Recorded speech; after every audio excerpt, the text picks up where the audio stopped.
I've been getting a lot of questions on stream about who is the best character to pull for in Genshin's 3.5 update. And while a fair amount of people know exactly who they're going for, there's a lot more people who don't really know who to go for or even if they should wish at all. So that's why in this video I'm going to go over Dehya, Cyno, Ayaka, and Shenhe's strengths, weaknesses, and team viability. These characters will be graded in several categories and receive a rating from bad to great in personal damage, support capability, team flexibility, and free-to-play friendliness. I'll also recommend some characters you really want to have if you want to get the maximum value out of the 3.5 banner limited 5 stars. But as always, if you want to go for a character and you already know who you want regardless of how good they are and you just really want to have them, then by all means wish for them. So let's begin the grading with the only new 5-star introduced in patch 3.5, and that is of course the Flame main Dehya. Now while we don't have the final figures for everything that Dehya can do, we do know a lot of things about her, and unfortunately it's not looking very good at all. In fact, a lot of people who've gotten their hands on Dehya and had early test builds of her has said she's probably one of the weakest 5-stars we've ever had. And that's really unfortunate because she's such a cool looking character. I really wish she would have been really good. But again, things can change and they can make some last minute adjustments to make Dehya actually pretty good, but seeing as how she's going to be a standard banner character in patch 3.6, the one after patch 3.5 that's coming up in a few days, it's unlikely that Dehya is going to get a significant amount of buffs. And that's really unfortunate because Dehya's kit is actually very interesting. Her skill is basically a pyro version of Albedo's skill. It places a small field on the ground, and when characters inside this field perform an attack, it performs a coordinated pyro attack. This coordinated attack can happen once every couple seconds, and characters inside the field can also benefit from a passive Dehya has that greatly increases their interruption resistance. All of this so far is really nice, except for the fact that her talent scaling is supposed to be very abysmal. What's more is that all of her attacks also have a large amount of stagger, so you can completely knock enemies out of this field very quickly. And unfortunately, you can't keep this skill up 100% of the time either. So it's not like Albedo's skill where if you knock an enemy outside of the range of that skill, you can just simply swap to Albedo and then cast the skill again. If you tried to do that with Dehya, her skill's probably going to be on cooldown. Since she does knock a bunch of enemies all around the place, you might have to knock them back into your circle so that you can get the coordinated attack. But that may not be worth it if her skill has really low talent damage. So by now you might just get an idea on why Dehya ends up being bad. It's because fixing one problem ends up leading to another one that's more difficult to fix, and then trying to fix that one leads to another problem. But there's also a few other problems to talk about, mainly her elemental burst. Again, the talent scaling on that is very low. Hopefully they get buffed and adjusted, but as it stands now, it's not very good. However, it's not a quick burst where you simply just use it and then swap off the character. When you use it, Dehya goes into her animation and then she gets locked into a special fiery punching animation, which looks super cool, but you have to stay on field with Dehya in order to do this. It's never a good thing when a character takes up lots of field time to contribute very little damage. But what's even worse is that Xingqiu, Yelan, and Beto's burst don't proc off of Dehya's burst in this state, so it makes some of the best reaction support characters in the game pretty much useless with her, which also greatly reduces her damage and team composition capabilities. Now the unique mechanic around Dehya is where she's able to soak or absorb a certain percentage of damage that your on-field character takes. So if your characters were to normally get hit for 1000 damage, they might take 600 of that damage and Dehya would take 400.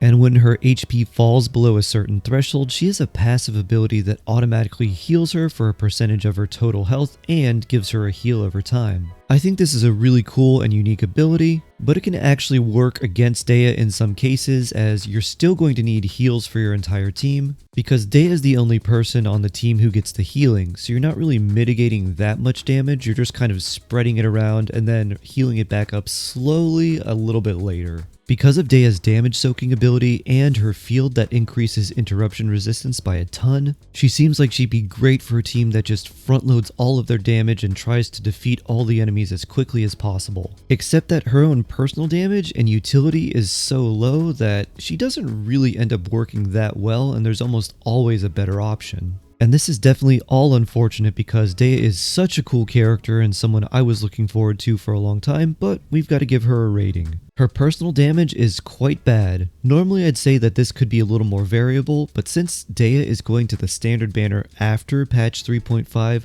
I don't expect Hoyo to do any sort of buffs or any sort of improvements to her. I hope I'm wrong, but it's never wise to expect a character to get a bunch of secret buffs at the last minute. Dehya's support capability is okay. Her support capability comes basically just from her skill and her passive that allows her to soak damage. Off-field pyro is really useful, and the only character we really have to do that is Xiangling, and she's been carrying off-field pyro for so long, so having someone to do a little bit of off-field pyro damage, even if it's really bad, is still kind of helpful. That added on to the fact that she also increases your on-field character's interruption resistance by a ton, making it so you don't get knocked around all over the place, is really nice. And then being able to soak some of the damage from your characters is pretty good, even though you still would want a shielder or a healer. It's just a nice other form of damage spreading, not exactly mitigation, but it'll keep your on-field character alive for a little bit longer. Her team flexibility is also okay. For most people, Dehya's value is going to be in her utility, not in her damage, so that allows her to be in some teams but not quite as many as others. I definitely would not recommend running an on-field main DPS Dehya, but if you have her in a support capacity, she could be in a variety of different teams. Would she be the best choice? Almost certainly not, but the utility benefits she does bring are pretty nice.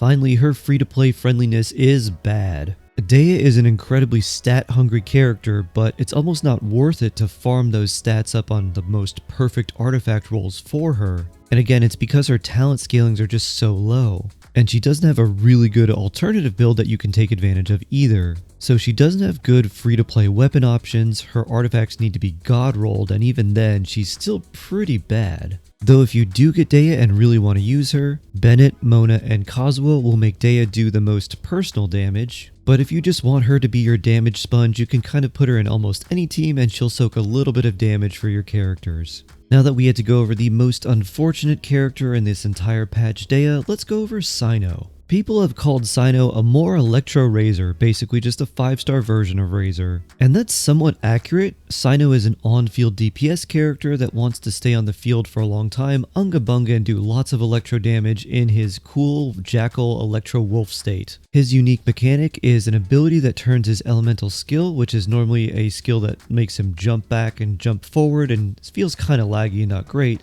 into a big AoE claw slash in his elemental burst mode. There'll be a giant eye symbol that pops up on screen, and when it does, that's your signal to press his skill because you're going to get a big AoE damage splash out of it. And because Cyno loves judgment, let's do some grading for him. Cyno's personal damage is good. He's more or less your classic on-field hypercarry. His personal damage isn't astounding, but if you pair him with some good off-field Dendro characters, then his damage does increase quite a bit. He's also supposed to have some interruption resistance built into his kit, but it's very, very minimal, so you really do want to run him with a shield. Cyno's support capability is bad. He falls into the category that I call hyper carry syndrome, which means that he wants to be on field and wants everyone to buff him, but he doesn't do anything when he's not on the field. Cyno's team flexibility is okay. You really want to run him with some sort of off-field Dendro character, whether that's your main character, Yao Yao, or Nahida, and you also really want to give him a shield with a character like Zhongli. Some people may also want to run Fischl with Cyno to be an off-field electro battery and deal off-field electro damage, but this is not needed for everybody. Cyno's free-to-play friendliness is okay. You can use a variety of artifacts with him, including Thundering Fury and Gilded Dreams. You can use some free event weapons like the Missive Wind Spear, or even the Sumru craftable weapon, the Moon Piercer. And while he definitely does better with higher rarity weapon options, the weapons available for free-to-play players are not bad choices for him either.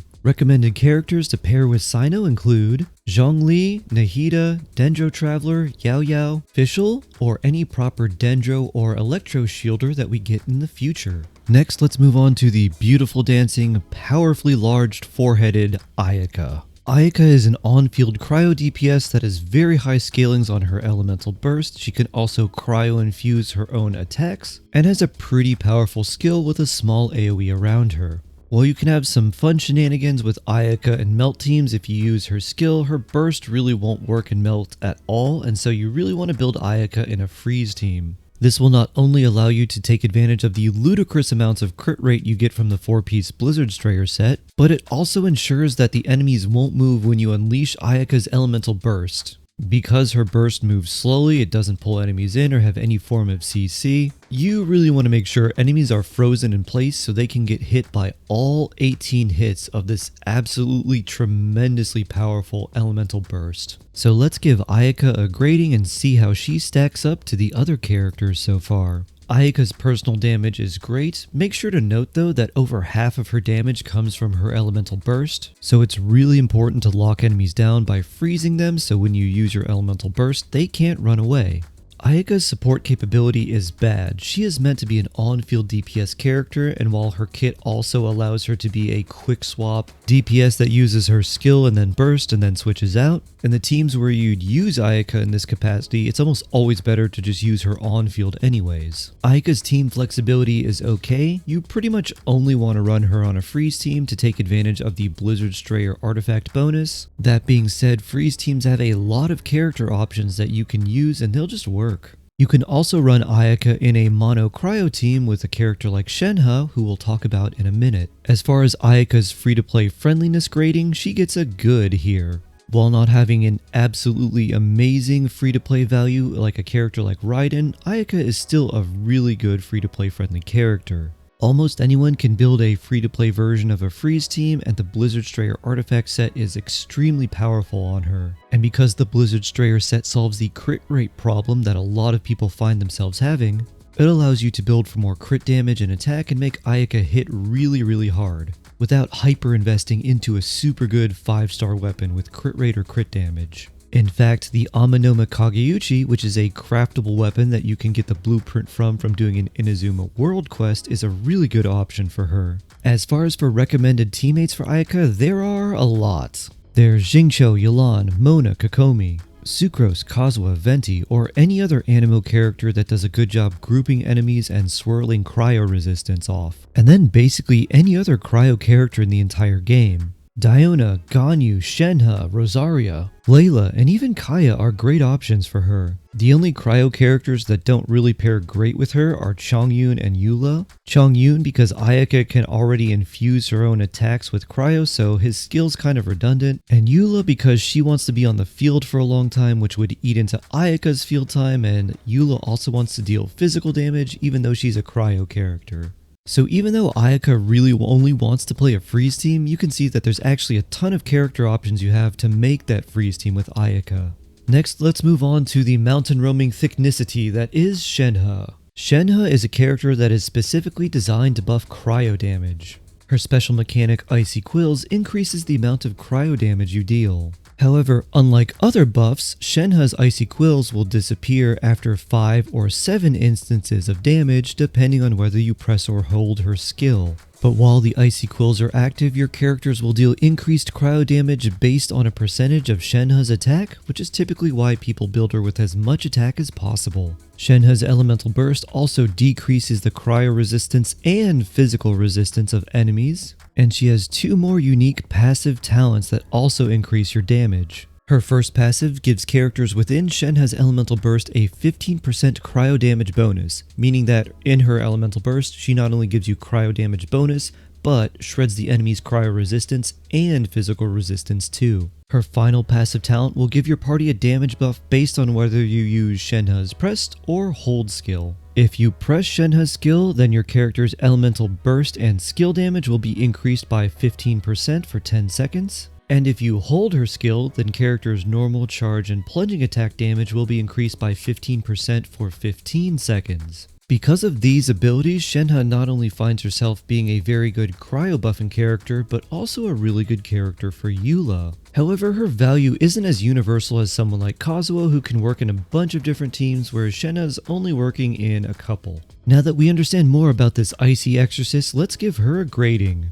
Her personal damage is okay. The talent scaling on her abilities is actually quite low, but it's saved by the fact that you build so much attack on Shenhe that it really doesn't feel that way. And while she was not really meant to be an on-field damage dealer because you do build so much attack, she can actually fill that role decently well. Her support capability is great, with the caveat that you have to be in a cryo team to take full advantage of it. If you're not in a cryo or a freeze team, then her support capability is okay at best. Her team flexibility is actually pretty good because not only can she be in any cryo or freeze team that you would put Ayaka in, but you can also put her in reverse melt teams. She also works well in more unconventional teams like Fridge, which is Dendro, Hydro, and Cryo. Her free-to-play friendliness is okay. She really wants the highest base attack weapon you can get. Her signature weapon has a 741 base attack, which is the highest in the game, but using something like the Favonius Lance on her is perfectly fine and actually pretty nice. And you can also use something like the 4-piece Noblesse or 2-piece attack sets to increase your party's damage even further.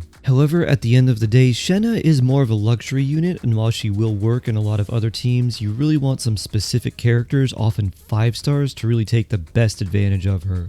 Recommended teammates for Shenhe include anyone on a freeze or mono cryo team, as well as a physical team or a reverse melt team. And while you can play her in other teams, these are generally your best options. So if you aren't sure who to pull for in patch 3.5, there's a few things to consider. If you want an on-field DPS character, Ayaka is almost always going to be your best choice. But if you have Zhongli and a lot of good Dendro supports, Cyno can work as well. And Shenhe is great as a luxury unit for cryo, reverse melt, or physical teams, but totally not necessary unless you already have a team in mind that you want to put her in. And Dehya is, just don't wish for Dehya. Unless you really want her, then you can go for her, but what a disappointment. And if you're a newer player or a free-to-play player, what I would highly recommend is not wishing in the first half of this patch and saving everything for the second half. That's where Ayaka and Shenhe will rerun. But you're not going to wish for Ayaka or Shenhe either, at least not right away. What you'll do is you'll wait for patch 3.6's livestream, which will be in the middle of the Ayaka and Shenhe banners,